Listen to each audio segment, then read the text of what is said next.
Hello everyone. आज अपन क्या करने वाले हैं? एडवांस का 26 मई का जो फर्स्ट पेपर है वो डिस्कस करने वाले हैं। ठीक है, चलो स्टार्ट करते हैं अपन।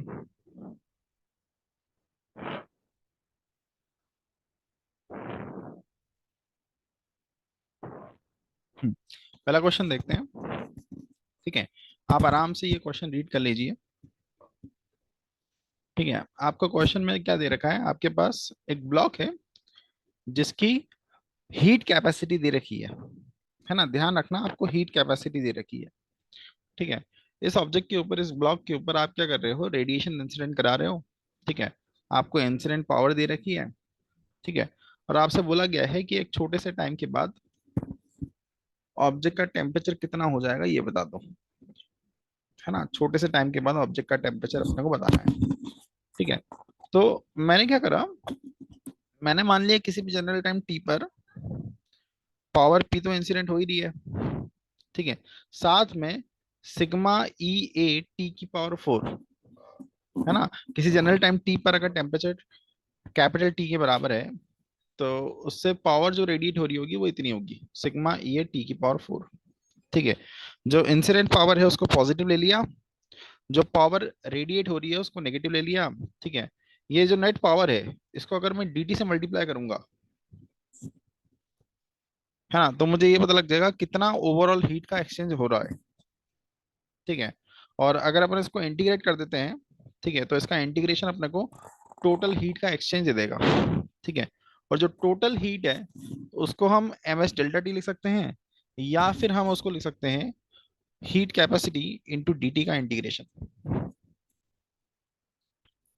ठीक है, अब ये करने के बाद मैं क्या करने वाला हूँ, जो मोलर हीट कैपेसिटी है, या सॉरी जो हीट कैपेसिटी है उसकी जो वैल्यू दे रखी है वो यहाँ पर पुट कर दूंगा। ठीक है, और इंटीग्रेशन परफॉर्म कर दूंगा। ठीक है, सिमिलरली लेफ्ट हैंड साइड में ये वाली जो टर्म है इसको मैं नेग्लेक्ट करने वाला हूँ। ठीक है, अब इसको मैं नेग्लेक्ट क्यों करने वाला हूँ? क्योंकि आप ऑप्शंस को देखिए, ऑप्शंस में कहीं पर भी इससे सिमिलर एक्सप्रेशन बन ही नहीं रहा है, तो जरूर इसको नेग्लेक्ट करना होगा हमें, इसीलिए हम इसको क्या करने वाले हैं? नेग्लेक्ट करने वाले हैं। ठीक है, इसको नेग्लेक्ट करते ही आपका जो रिक्वायर्ड आंसर है वो आ जाएगा। ठीक है, नेक्स्ट सवाल देखते हैं। ठीक है, यहाँ पर आपके पास बहुत सारे कैपेसिटर्स हैं, उन सबको कुछ वोल्टेज से अपन ने चार्ज कर रखा है। ठीक है, और आपसे बोला गया है कि जब ये स्विच को क्लोज करेंगे हम, तो स्विच को क्लोज करने के बाद कितना चार्ज सर्किट में फ्लो होगा। ठीक है, तो हम एक काम करते हैं, स्विच क्लोज करने के बाद यहां से जो चार्ज निकलेगा वो क्यू मान लेते हैं। ठीक है, इस प्लेट से जो चार्ज निकलेगा वो क्यू मान लेते हैं। ठीक है, इनफैक्ट पूरे सर्किट के अंदर ही क्या होगा, क्यू चार्ज सर्कुलेट होगा। ठीक है, अब देखना पहले इस प्लेट के पास जो चार्ज था वो C1 × V के बराबर था, है ना, या C1 × V1 के बराबर था इस प्लेट के पास चार्ज। अब जब इसमें से क्यू चार्ज निकल जाएगा तो इस पे जो चार्ज बचेगा वो होगा C1V1 - Q। ठीक है, सेम चीज इसके साथ होगी, है ना। इस पे जो चार्ज पहले था वो था C2V2, इसमें से भी Q निकल गया तो इतना चार्ज बचा। ठीक है, तो मैं क्या कर सकता हूँ, इस तरीके से सारी प्लेट्स के ऊपर चार्ज लिख सकता हूँ। ठीक है, चार्ज लिखने के बाद अगर आप उस Q को C से डिवाइड करोगे, उस Q को, उस चार्ज को C से डिवाइड करोगे, तो आपको कैपेसिटर की प्लेट के अक्रॉस पोटेंशियल डिफरेंस मिल जाएगा। ठीक है, और किरचॉफ लॉ के अकॉर्डिंग पूरे लूप में सारे पोटेंशियल ड्रॉप का जो सम है उसको हम जीरो से इक्वेट कर सकते हैं। जैसे ही आप जीरो से इक्वेट करोगे वैसे ही आपको क्यू की वैल्यू मिल जाएगी। ठीक है, और अगर आपको क्यू की वैल्यू मिल गई, मतलब आपको ये पता लग गया कि इस प्लेट से कितना चार्ज निकला है, या फिर इस प्लेट से या इस स्विच से कितना चार्ज फ्लो हुआ है। ठीक है, बहुत इजीली हो जाएगा। ठीक है, नेक्स्ट सवाल आप रीड कर सकते हैं।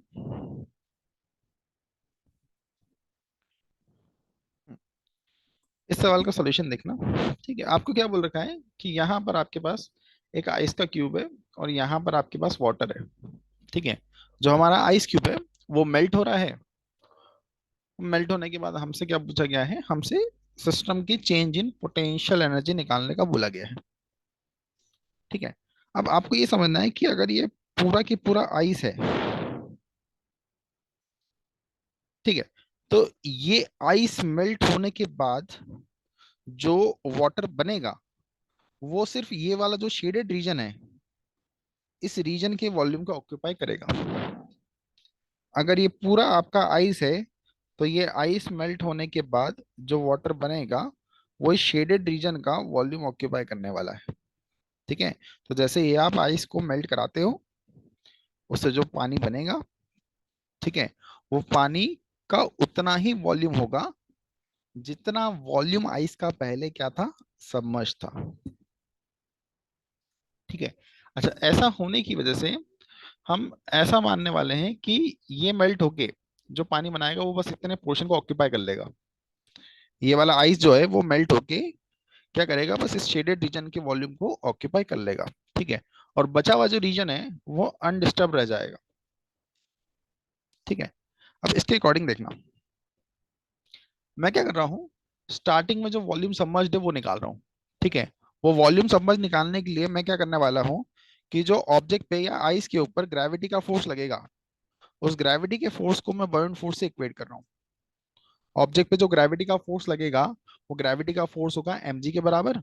उस ग्रेविटी के फोर्स को अपन सिग्मा वीजी से इक्वेट कर देंगे, बर्न फोर्स से इक्वेट कर देंगे, जहां पर सिग्मा हो जाएगी हमारे लिक्विड की डेंसिटी। इससे क्या होगा, जो वॉल्यूम सबमर्ज्ड है वो आ जाएगा। ठीक है। तो वॉल्यूम सबमर्ज्ड हमने निकाल लिया। ठीक है।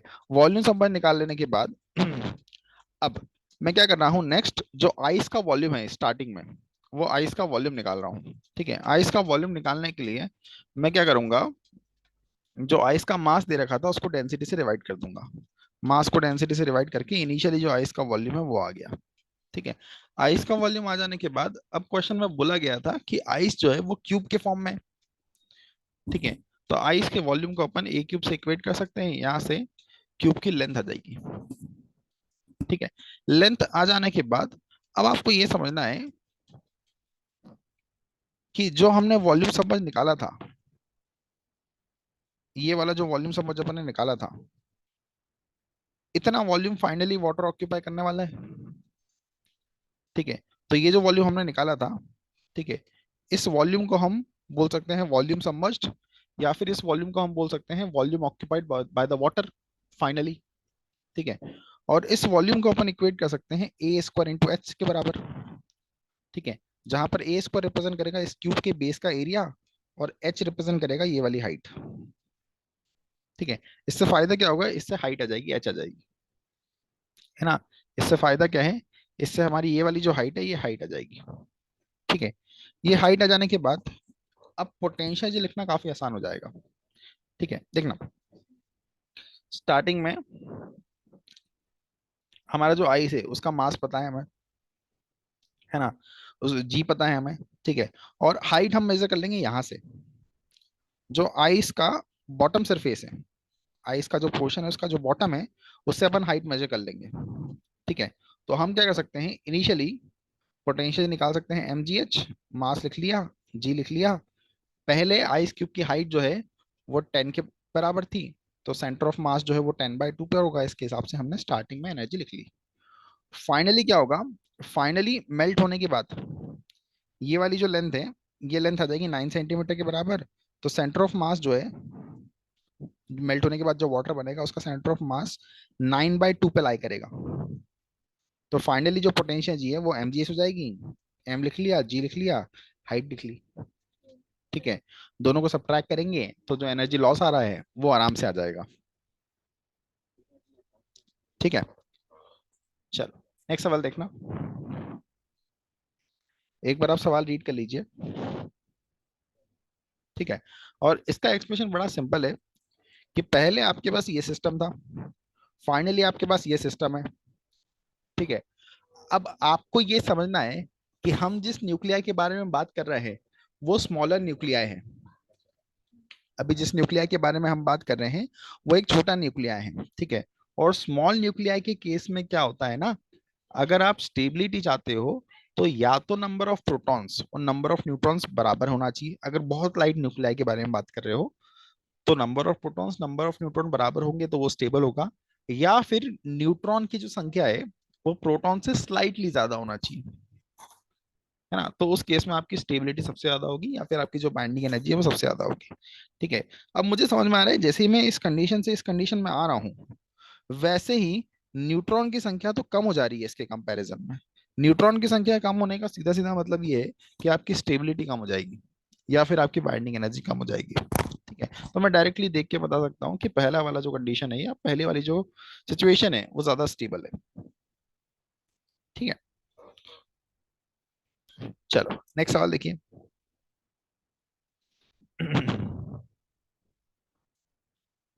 इसके सॉल्यूशन पे आते हैं अपन। ठीक है। तो यहां पर मैंने क्या करा, फोटो इलेक्ट्रिक इक्वेशन लिख ली। ठीक है। जो फोटोन की एनर्जी है वो लिख ली, h by lambda minus work function is equal to kinetic energy max. ठीक है। ये जो मैक्सिमम काइनेटिक एनर्जी आने वाली है ये इलेक्ट्रॉन की काइनेटिक एनर्जी होगी। ठीक है।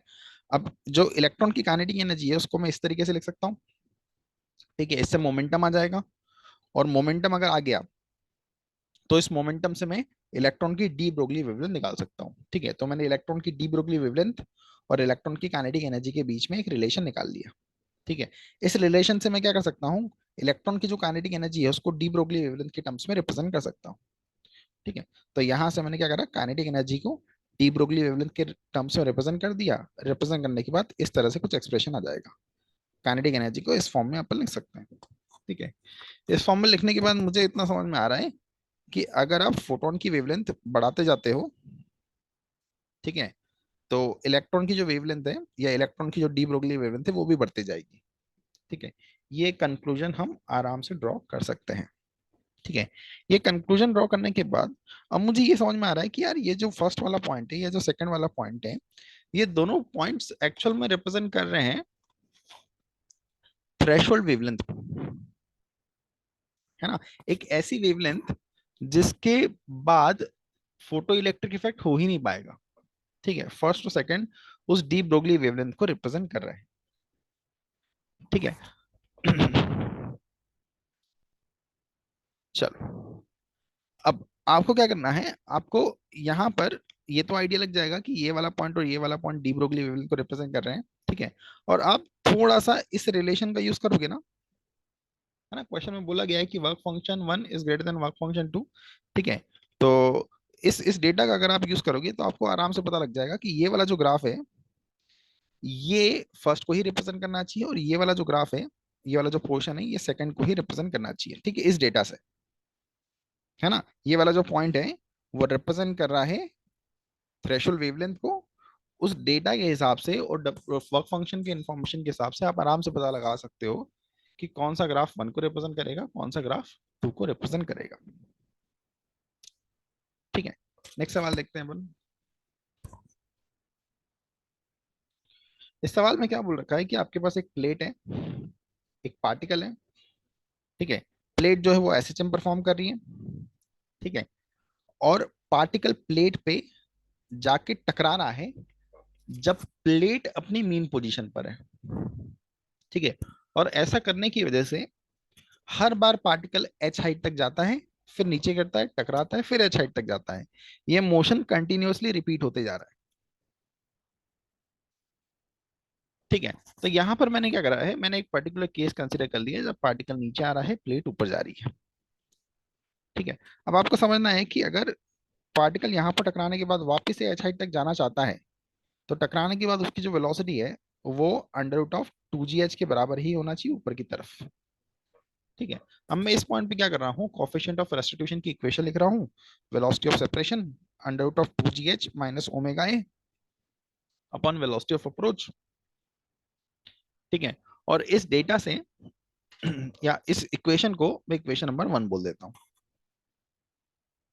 ठीक है। अब ये इक्वेशन को नंबर 1 बोलने के बाद अगर आप थोड़ा सा सोचोगे, अगर आप चाहते हो कि ये मोशन है ना रिपीट होते रहे, तो इट इज नेसेसरी कि जब पार्टिकल एच हाइट कवर करके नीचे आए, उसी टाइम पर प्लेट भी अपना पूरा ऑसिलेशन कवर करके, प्लेट भी यहां से पूरा ऑसिलेशन कवर करके ऊपर की तरफ आए। इसका मतलब पार्टिकल के ऊपर जाने और नीचे आने का टाइम और प्लेट के ऑसिलेशन का टाइम दोनों क्या होना चाहिए, बराबर होना चाहिए। तो मैंने प्लेट के पार्टिकल के ऊपर नीचे जाने का टाइम निकाल लिया, प्लेट के ऑसिलेशन का टाइम निकाल लिया, दोनों को इक्वेट कर दिया। ठीक है। अब अगर आप दोनों इक्वेशन को सॉल्व करते हो, तो दोनों इक्वेशन की हेल्प से आप एच और ओमेगा, ये दो अननोन पैरामीटर्स आराम से निकाल लोगे। ठीक है, और ये दोनों अननोन पैरामीटर्स अगर आपने निकाल लिए तो आपका आराम से काम हो जाएगा। ठीक है, अब इस सवाल में ऐसा भी सोचा जा सकता था कि यार इट इज नॉट नेसेसरी ना कि कोलिजन सिर्फ तभी हो जब ये ऊपर जा रहा है, नीचे आते वक्त वाला जो कोलिजन है वो भी तो कंसिडर करा जा सकता था। ठीक है, लेकिन अगर आप नीचे आते वक्त जो कोलिजन हो रहा है उसको कंसिडर करोगे, ठीक है, तो उस केस में सॉल्व करने पर आपको पता चलेगा कि कॉफिशिएंट ऑफ रेस्टिट्यूशन जो है वो 0.9 आ ही नहीं सकता। अगर आप ऐसा मानते हो कि कोलिजन तब हो रहा है जब प्लेट नीचे की तरफ जा रही है, तो उस केस में कॉफिशिएंट ऑफ रेस्टिट्यूशन की वैल्यू लिखने पर आपको पता चलेगा कि वो वैल्यू तो 1 से बड़ी आ जाएगी, 0.9 कभी भी नहीं आ सकती। इसीलिए मैंने वो वाला केस कंसिडर करा ही नहीं। ठीक है, नेक्स्ट ये सवाल है। ठीक है, ये आपको रीड करना है, ये खुद ही सॉल्व कर लेना, आसानी से हो जाएगा। ठीक है, नेक्स्ट क्वेश्चन देखते हैं हम। अगेन मैकेनिक्स का क्वेश्चन है, ये हमने इस तरह का क्वेश्चन पहले भी देख रखा है। ठीक है, एक बार आप क्वेश्चन रीड कर लीजिए फिर अपन आगे बढ़ते हैं। ठीक है, और ऑब्जर्व करना कि ये वाला जो सिलेंडर है ये फिक्स है।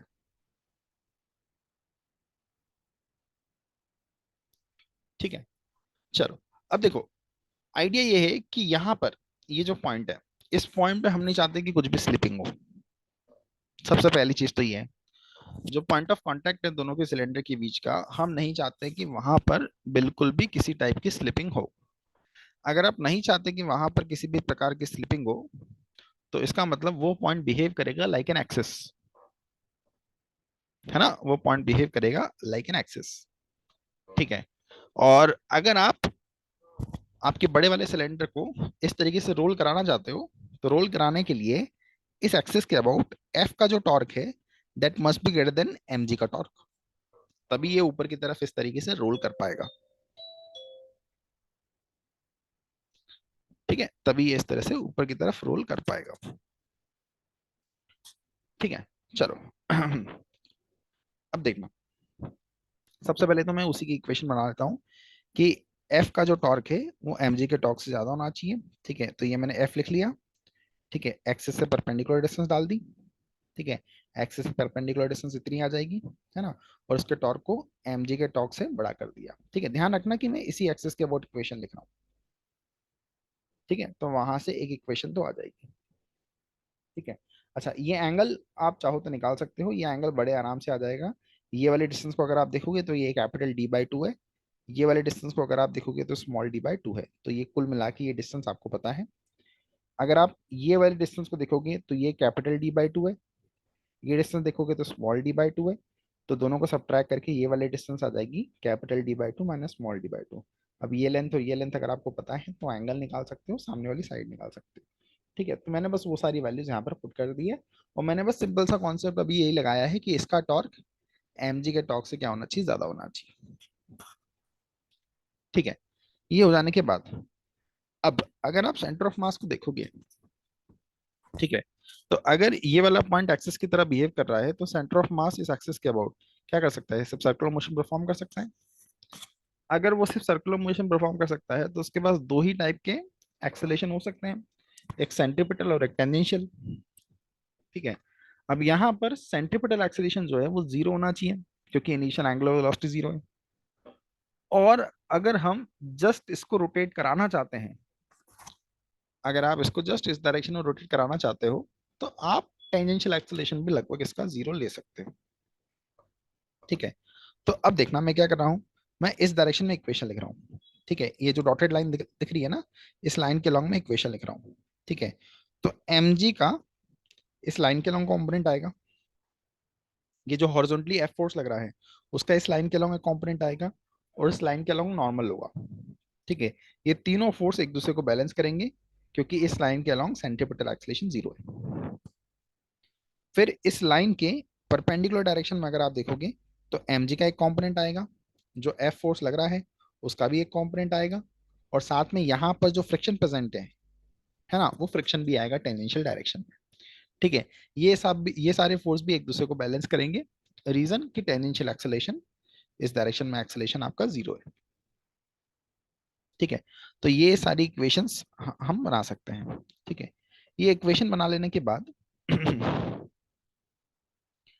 अब हम क्या करेंगे, हमने पिछली इक्वेशन में ये वाले फोर्स, ये इसके टॉर्क को इसके टॉर्क से बड़ा करके जो इक्वेशन बनाई, उसमें क्रिटिकल केस एफ की वैल्यू ये लेके हम वो वैल्यू यहाँ पर पुट करेंगे, है ना। और वो पुट करके अगर हम आगे सॉल्व कर लेते हैं तो हमें म्यू की वैल्यू आराम से मिल जाएगी।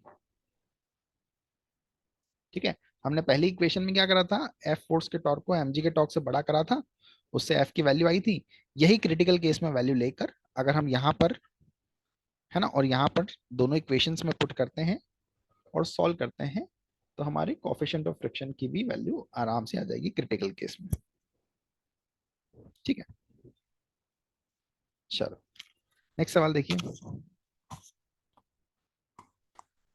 यहाँ पर क्या बोला गया है, यहाँ पर हम अप्रोक्सीमेशन लेते हैं ना बहुत सी बार, path difference d sign theta होता है, उसको हम डी टेन थीटा ले लेते हैं और उसके हिसाब से वाईडीएसी के सवाल सॉल्व कर देते हैं। ठीक है, तो यहाँ पर क्वेश्चन बोल रहा है कि इस अप्रोक्सीमेशन को लेने से थोड़ी बहुत गड़बड़ तो होती है, तो उसी कैलकुलेशन एरर के बारे में यहाँ पर बात करी गई है। ठीक है, चलो यहाँ पर अपन समझते हैं। ठीक है, सबसे पहले थोड़ा मैथमेटिकली चीजों को समझने के लिए मैंने यहाँ पर क्या करा है, y इक्वल्स टू एक्स एक लाइन ड्रॉ करी है, ये ग्राफ ड्रॉ करा है, साइन एक्स का ग्राफ ड्रॉ करा है और टेन एक्स का ग्राफ ड्रॉ करा है ना। तो बस मैं ये समझाना चाह रहा हूँ कि साइन एक्स का जो ग्राफ है वो इस लाइन के नीचे लाई करेगा, टेन एक्स का जो ग्राफ है वो इस लाइन के ऊपर लाई करेगा। ठीक है, अब हम हमारे सवाल के ऊपर बढ़ते हैं। ठीक है, तो पहले तो अगर अपन कहीं पर भी मैक्सिमा कैलकुलेट कर रहे हैं तो मैक्सिमा के लिए जो पार्ट डिफरेंस है d sign theta, that must be equal to n lambda, यहाँ से साइन थीटा की वैल्यू निकाल सकते हैं अपन। ठीक है, अच्छा, अगर हम यहीं पर अप्रोक्सीमेशन ले लेते हैं, अगर हम यहीं पर अप्रोक्सीमेशन ले लेते हैं तो हम साइन थीटा को लगभग लगभग टेन थीटा लिख लेंगे, है ना। और उसको टेन थीटा लिखने के बजाय मैंने क्या करा, टेन थीटा डैश लिख लिया। ठीक है, तो यहां से हमारी इक्वेशन आ जाएगी। एक इक्वेशन विदाउट अप्रोक्सीमेशन आई है और एक एक इक्वेशन विद अप्रोक्सीमेशन आई है। ठीक है, विदाउट अप्रोक्सीमेशन में मैंने थीटा यूज करा है, और अप्रोक्सीमेशन लेने के बाद सिंस एंगल थोड़ा अलग ही आएगा तो मैंने उसको थीटा डैश लिखा है ना, तो मैंने उसको थीटा डैश लिखा है। ठीक है, अब ऑब्जर्व करो कि साइन थीटा और टेन थीटा जो मैंने लिखा है उनकी वैल्यू सेम है ना, साइन की वैल्यू और टेन की वैल्यू सेम है। ठीक है, साइन की वैल्यू और टेन की वैल्यू अगर सेम है ना, तो उस केस में जो टेन का आर्गुमेंट आएगा थीटा डैश, वो साइन के आर्गुमेंट थीटा से कम आने वाला है, ग्राफ के अकॉर्डिंग हम बोल सकते हैं। ठीक है, फिर से एक बार सुनना, साइन की वैल्यू, टेन की वैल्यू, दोनों वैल्यूज यहां पर मुझे सेम दिखाई दे रही है। सेम दिखाई देने का मतलब कि सेम वैल्यू के लिए, साइन और टेन की सेम वैल्यू के लिए टेन का जो आर्गुमेंट आएगा थीटा डैश, वो साइन के आर्गुमेंट से क्या आएगा, कम आएगा। ठीक है, तो ये जो थीटा डैश है ये थीटा से कम होना चाहिए।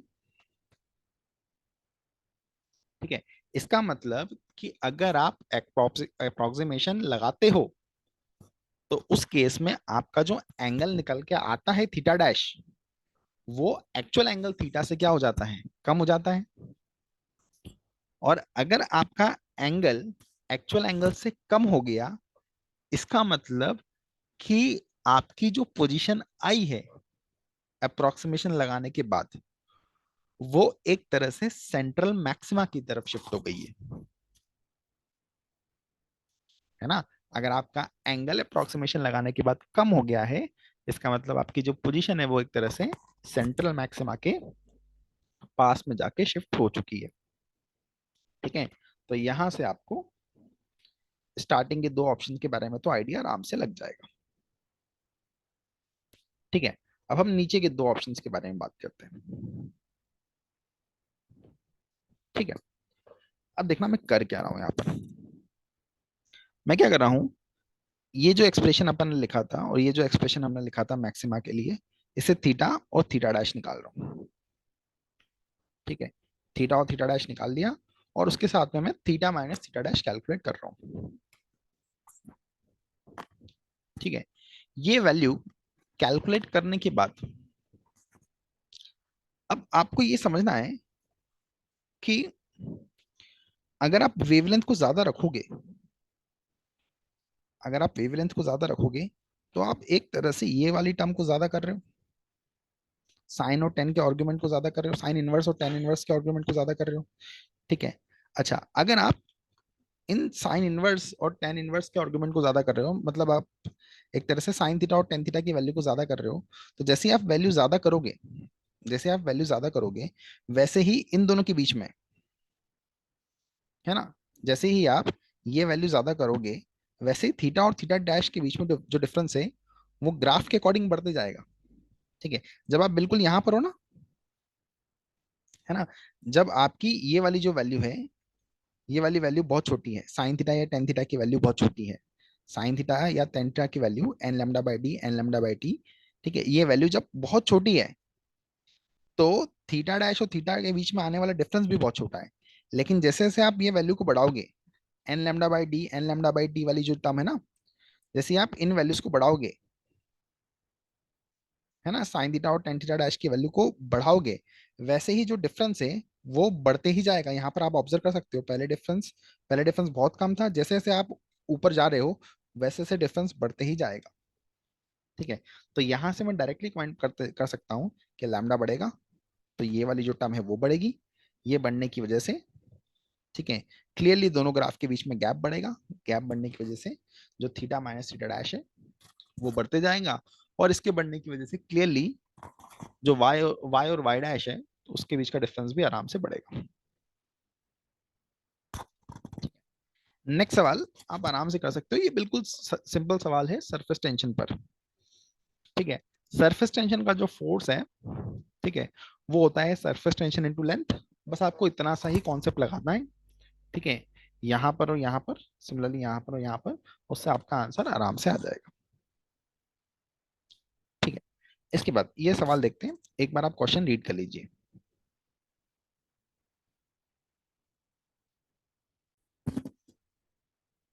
देखते हैं अपन इस सवाल को।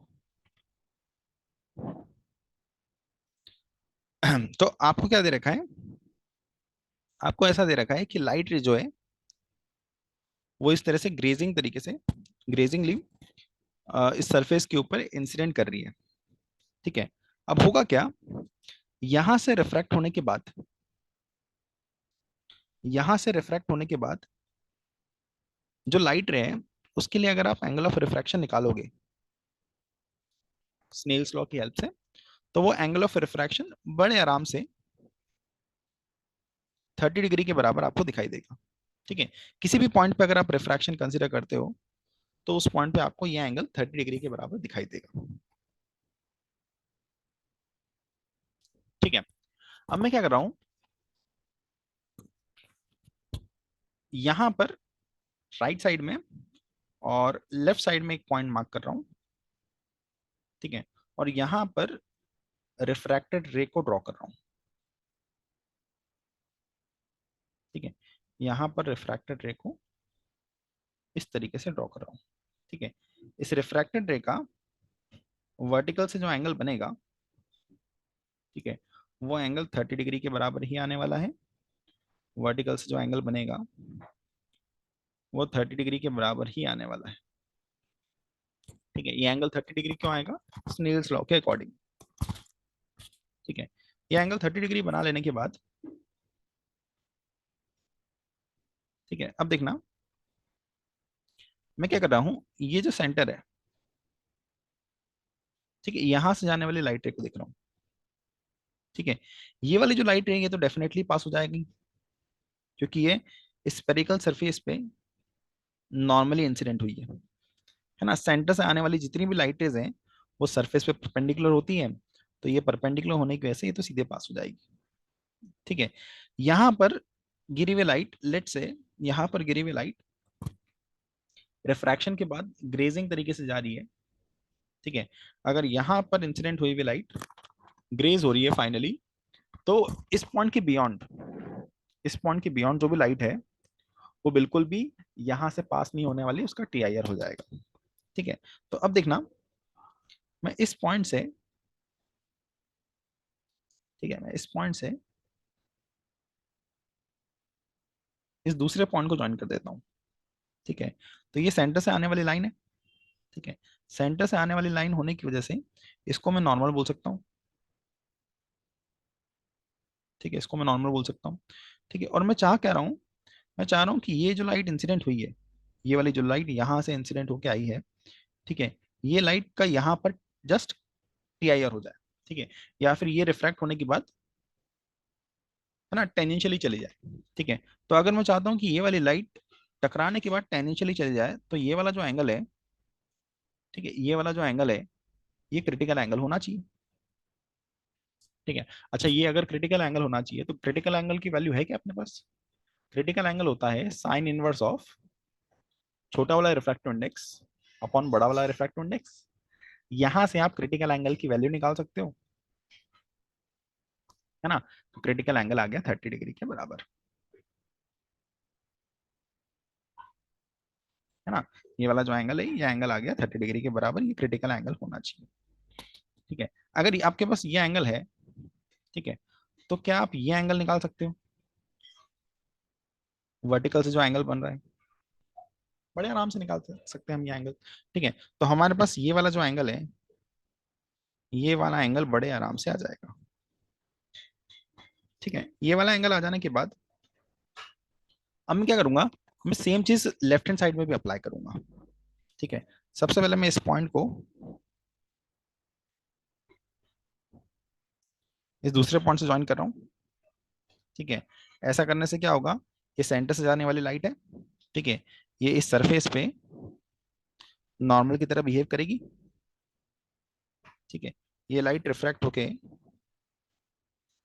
कुछ इस तरीके से आ रही थी, इस तरीके से आने की वजह से, ठीक है, ये हो जाएगा हमारा एंगल ऑफ इंसिडेंस। और वापस से मैं यहाँ पर जस्ट टी आई आर कराना चाहता हूँ, तो मैं इस एंगल को 30 डिग्री या फिर इस एंगल को मैं क्रिटिकल एंगल के बराबर रख दूंगा। ठीक है, अच्छा, अब ये सारे एंगल पता होने की वजह से, है ना, सारे एंगल अपने पास आ जाएंगे। तो सारे एंगल पता होने की वजह से मैं ये वाला जो एंगल है, ये एंगल बड़े आराम से डिटरमाइन कर सकता हूँ। ठीक है, ये एंगल डिटरमाइन करने के बाद अब होगा क्या, जो भी लाइट रे निकलने वाली है, वो एक्चुअल में इसी रीजन से निकलेगी। कि इसके बाहर कोई भी लाइट आपने इंसिडेंट करा दी, तो उसका तो टी आई आर हो जाएगा। सिमिलरली इसके बाहर अगर आपने कोई लाइट इंसिडेंट करा दी, तो उसके बाद तो क्या हो जाएगा, लाइट का टी आई आर हो जाएगा। ठीक है, तो लाइट सिर्फ इस रीजन से एस्केप करने वाली है। ठीक है, और इस रीजन के करस्पॉन्डिंग मेरे पास ये वाला एंगल भी है, और ये वाला जो एंगल है वो एंगल भी है। ठीक है, तो अब मैं क्या करूंगा, इस रीजन का एरिया निकाल लूंगा। ठीक है, इस रीजन का एरिया निकालने के बाद निकालने के लिए हम क्या करेंगे, है ना, यहां से वर्टिकल से सम थीटा एंगल पर एक स्ट्रिप बनाएंगे, जो कि सेंटर से डी थीटा एंगल सबटेंड कर रही होगी। ठीक है, इसके एरिया को इंटीग्रेट करके हम बड़े आराम से एरिया कैलकुलेट कर सकते हैं। ठीक है, चलो नेक्स्ट सवाल देखते हैं अपन। ठीक है, नेक्स्ट हमारे पास क्या है ना, हमारे पास दो कॉइल्स हैं, जिसको अपन ने एक के ऊपर एक वाइंड कर रखा है। ठीक है, दोनों के सेल्फ इंडक्टेंस दे रखे हैं। ठीक है, और जो सेकंड कॉइल है उसका रेजिस्टेंस भी दे रखा है। फर्स्ट कॉइल से फ्लो होने वाले करंट को अपन इस रेट से चेंज कर रहे हैं, और आपको मैक्सिमम करंट निकालना है सेकंड कॉइल के अंदर। ठीक है, तो सबसे पहले अपन क्या करेंगे, जो कॉइल्स के सेल्फ इंडक्टेंस दे रखे हैं, उससे अपन सिस्टम का म्यूचुअल इंडक्टेंस निकाल लेंगे। ठीक है, म्यूचुअल इंडक्टेंस निकाल लेने के बाद अब होगा क्या, पहली कॉइल में आप जब करंट को इस रेट से चेंज करोगे, तो फर्स्ट कॉइल में करंट चेंज होने की वजह से सेकंड कॉइल में एक ईएमएफ डेवलप होगा। उस ईएमएफ की वैल्यू होगी m d i by d t, है ना। तो जो सेकंड कॉइल है उसके अंदर एक ईएमएफ डेवलप होगा, जिसकी वैल्यू होगी m d i by d t. अच्छा, सेकंड कॉइल का खुद का एक इंडक्टेंस है, उस इंडक्टेंस की वजह से, उस सेल्फ इंडक्टेंस की वजह से एक ईएमएफ डेवलप होगा, और रेजिस्टेंस के थ्रू जब करंट पास होगा तो उसके अकॉर्डिंग भी एक वोल्टेज आएगा। ठीक है, और पूरे लूप में जो पोटेंशियल डिफरेंस है उसका सम हम जीरो कर देंगे। ठीक है, और क्वेश्चन के अकॉर्डिंग हमें क्या करना है, जो करंट फ्लो हो रहा है सेकंड कॉइल में उसको मैक्सिमम करना है। मैक्सिमम करने के लिए उस करंट का जो डिफरेंशिएशन है वो हम जीरो कर देंगे, तो इसको जीरो कर देंगे। ठीक है, जीरो करने से हमारे रिक्वायर्ड I2 की जो मैक्सिमम वैल्यू है वो आ जाएगी। ठीक है, इसके बाद अगेन ये सवाल है। ठीक है, इसका भी आप सॉल्यूशन देख लीजिएगा, है ना। आपको इस तरह की एक रॉड दे रखी थी जिसका मास जीरो था, और यहाँ पर एक बीड है। रॉड को हम ओमेगा एंगुलर वेलोसिटी से घुमा रहे हैं। ओमेगा एंगुलर वेलोसिटी से घुमाने पर है ना, जब बीड 2 मीटर की डिस्टेंस पे पहुंचेगी तब हमसे पावर पूछी गई है। ठीक है, तो हमने क्या करा, पूरे सिस्टम के लिए एंगुलर मोमेंटम को डिफरेंशिएट करके टॉर्क निकाल लिया, है ना। और एक बार टॉर्क आ गया तो पावर निकालने के लिए टॉर्क को ओमेगा से मल्टीप्लाई कर देंगे। पावर निकालने के लिए टॉर्क को ये ओमेगा से मल्टीप्लाई कर देंगे तो हमारी पावर आ जाएगी। ठीक है, अब जब आप ये कैलकुलेट करने जाओगे तो आपको बस v की वैल्यू निकालना होगी। ठीक है, यहाँ पर v रिप्रेजेंट करेगा हमारी बीड की रेडियल वेलोसिटी। ठीक है, और वो रेडियल वेलोसिटी निकालने के लिए हम क्या करेंगे, सेंट्रीफ्यूगल फोर्स की हेल्प लेंगे। ठीक है, जब पार्टिकल r डिस्टेंस पे होगा तो ये होगा सेंट्रीफ्यूगल फोर्स। सेंट्रीफ्यूगल फोर्स को अगर अपन पार्टिकल के मास से डिवाइड कर देंगे तो पार्टिकल का जो आउटवर्ड एक्सेलरेशन है वो आउटवर्ड एक्सेलरेशन आ जाएगा। और उस आउटवर्ड एक्सेलरेशन को हम लिख सकते हैं आउटवर्ड डायरेक्शन में v d v upon d r. ठीक है, यहां से हमारी जो आउटवर्ड वेलोसिटी है वो आराम से आ जाएगी। ठीक है, आपको बस वो आउटवर्ड वेलोसिटी यहाँ पर पुट करना होगी, आपका आंसर बड़े आराम से आ जाएगा। ठीक है।